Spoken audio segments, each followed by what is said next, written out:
ကမိစ္ဆာလိုတတ်မှတ်တာပဲခံရပါစေဝိညာဉ်ပလဲကမွေးလာပေမဲ့တကားမျိုးနွယ်ဖြစ်လို့လူတိုင်းကမိစ္ဆာလိုတတ်မှတ်တာပဲခံရပါစေကိုရဲ့ဖြစ်တည်မှုကိုဘလူကန်ကြမာကကာစီနေပါစေအဲ့ဒီကန်ကြမာအဆုံးထိရှင်းဆိုင်တိုက်ခိုက်သွားဖို့အော်ပင်ကိုပါခဲ့ပါတယ်သူမိဘတွေကိုလည်းသူ့ကိုတားလို့မရအောင်ကျိုးနဲ့ချိလိုက်ပြီးသူ့ကန်ကြမာကိုသူ့ပဲခံယူဖို့မန်တန်စာရွက်ကိုဖျက်လိုက်ပါတယ်မိဘတွေကဝမ်းနဲ့ညရေးကြတော့သူ့မွေးနေ့မှာမငိုနဲ့လို့ပြောပါတယ်မိဘတွေကိုဥချကြော့လိုက်ပြီးနောက်မှာကျင်းစာမိုးကျိုးကသူ့ပေါ်ပြချလာပါတယ်အော်ပင်ကပါမိုးကျိုးဆက်ကွင်းနဲ့ဝင်သွားပြီးငကားချုပ်ဝတ်နဲ့မိုးကျိုးကိုခါပေးလိုက်ပါတယ်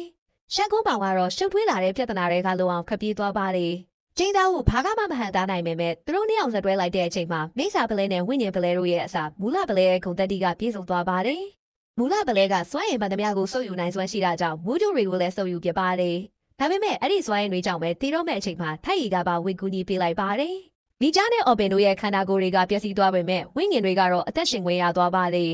ထိုက်ရီကနေပေါင်းရာချီချစ်ကြံခဲ့တဲ့စွားရီအကုန်လုံးကိုစတေးပြီးညီကြားတို့နှစ်ယောက်ကိုကဲလိုက်တာဖြစ်ပါတယ်။ယူသားတွေအားလုံးကညီကြားကြောင့်မှအော်ပင်ရဲ့ရှေ့ခဲတုံးကြီးမပြီးပဲအသက်ရှင်ခဲ့တာမို့ညီကြားကိုဥညွတ်အယုတ်သေးပေးကြပါတယ်။လူတယောက်ကသူ့ကကြမ္မာကိုပြောင်းလဲနိုင်လာလို့မင်းရေရတဲ့အဖြေတစ်ခုဘယ်သူမှမပေးနိုင်ပေမဲ့ညီကြားရဲ့ကကြမ္မာကတော့ကိုယ့်ကကြမ္မာကိုပြန်ဆက်ခြင်းမှုပဲဖြစ်ပါတယ်။